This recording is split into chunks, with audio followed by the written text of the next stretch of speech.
જુનાગઢની પડખે મેંદરડા અને મેંદરડાની પડખે નાગણી નામનું એક નાનું ગામ અને ગામમાં 16-17 વર્ષની પટેલની દીકરી હજી પરણીને આવેલી અને એમાંય ગીગામૈયા જેવા રાજપૂત બારવટિયાનો પડાવ પડ્યો અને એ 16-17 વર્ષની પટેલની દીકરી હતી ને તેનો જુવાનપતિ પટેલ હે વાડીએ ગયો તો અને બારવટિયાની દીકરી ઘરે આવ્યો નહીં. પછી એક દી જતા, બે દી જતા, 3.5 દી જતા તેને ચિંતા થવા લાગી કે મારો હું આયા ખાવ ભોજન કરું, મારો પતિ ખેતરે શું કરતો હશે. તેણે વિચાર્યું સવારમાં વહેલા ઉઠીને મારા પતિ માટે હું માથું લઈને જાઉં.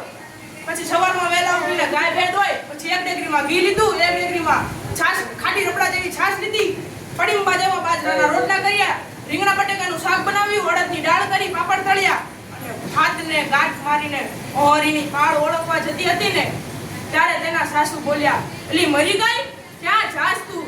સાસુમાં તમારા દીકરાને ભાતું દેવા જાઉં છું.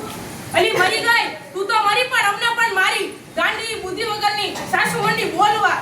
પછી ત્યાં 16-17 વર્ષની પટેલની દીકરી હતી, તેણે વિચાર્યું કે સાસુ ઠપકો આપે ખીજાય તે સાચું જ હોય. અને જ્યારે તે દીકરી પાછું વળવા જતી હતી ત્યારે તેના સાસુ બોલ્યા કે તારો બાપ ગીગામૈયો તને લૂંટી લે. ત્યારે તે દીકરીએ પટેલની દીકરીએ વિચાર્યું કે હવે હું પણ જોઉં મારો બાપ ગીગામૈયો મને કેવી રીતે લૂંટે છે ને ઈ. અને ભાત હતું તે ઓરે મેકી અને પટારો ખોલીને પિયર તરફના ઘરેણા હતા તે પહેર્યા રાખા અને સસુરાલ તરફના ડબલ ઘરેણા પહેરી અને નાગણી ગામના સીમેડેથી એ ઢપ પટ પટ પટ ચાલતી થઈ અને ચારે બાજુથી બારવટિયા ઘેરાઈ ગયા. અને બારવટિયા બોલ્યા કે દીકરી બેન આ ભાથું મેલી દે અને ઘરેણા પણ મેલી દે. અને દીકરી બોલી કે આ ઘરેણા તમે કોણ છો? અમે બારવટિયા છીએ. કીધું ને આ ભાથું મેલી દે અને ઘરેણા પણ મેલી દે. આ ભાથું મેલી દઉં અને ઘરેણા પણ મેલી દઉં. પણ તમે કોના માણસો છો? અમે ગીગા બાપુના માણસો છીએ.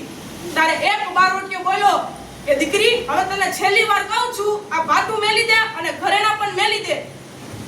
અને ત્યારે તે 16-17 વર્ષની પટેલની દીકરી બોલી તું પણ એક બારવટિયો છું ને તો હું પણ આ 16-17 વર્ષની પટેલની દીકરી છું.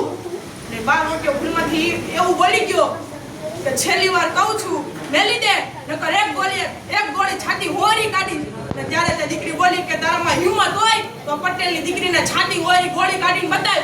અને હા કોઈ દીકરીને મેળ મારવું નહીં, મેળ માથાનો ઘા. અને કોઈ દીકરીને તેના બાપ વિશે કહો કોઈ દીકરી હિન્દુસ્તાનની દીકરી શિયાળ બની જતી હોય છે સાહેબ, એટલે કોઈ દીકરીને તેના બાપ વિશે ન કહેવું. અને ત્યારે તે દીકરી એક જ લટ પકડે છે કે મારે ગીગા બાપુને જ મળવું છે, ગીગા બાપુને જ મળવું છે. અને બારવટિયાએ કહ્યું કે બાપુને કહી દેશું બાપુ દીકરી ધરાર આવી છે.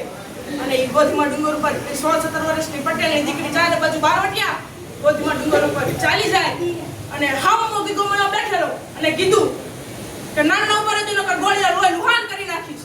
આ દીકરીને શા માટે લાયા છો ખબર નથી? દીકરીને સ્પર્શ પણ ન કરાય અને સામું પણ ન જોવાય. બાપુ આ દીકરીને અમે નથી લાવ્યા, દીકરી ધરાર આવી છે. બેટા તું ધરાર આવી છું? હા બાપુ આ હું ધરાર આવી છું. ચાલ આ ઘરેણા મેલી દે અને ભાથું પણ મેલી દે ને મારી નાખી અને ઘરે વઈ જા.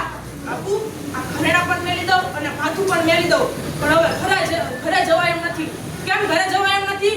મારી કાળ મુખી હાઉ એમ બોલી હતી કે તારો બાપ ગીગામૈયો તને લૂંટી લે એ મેણ આજે સાચા પડ્યા એટલે ઘરે જવાય એમ નથી. અને જે ગીગામૈયો તે પેટમાંથી આંતરડા પણ કાપી નાખે, આંખમાંથી આંસુ પણ ન નીકળે, આજે પડ રોવે છે. અને તેના હાથમાં જે હથિયારો બંદૂકો હોય છે ને એ હેઠે પડી જાય છે. અને ત્યારે તે દીકરીને કહે છે દીકરી બાપ દીકરીને લૂંટે તો નહીં પણ તેને કંઈક આપી તો શકે ને. હાલે મારી પાસે આ 2 રાણીના સિક્કા છે, આ તું રાખ. અને ત્યારે તે ગીગામૈયો બોલો કે દીકરી તારી કાળ મુખી હાઉને કહેજે કે આજથી તારા નાગણી ગામ છું પણ તારા નાગણી ગામના સીમાડે પણ ખોટી નજર નાખું ને તો આ રાજપૂતનો દીકરો ગીગામૈયો મટી જા વસ્તુ જઈ જાય.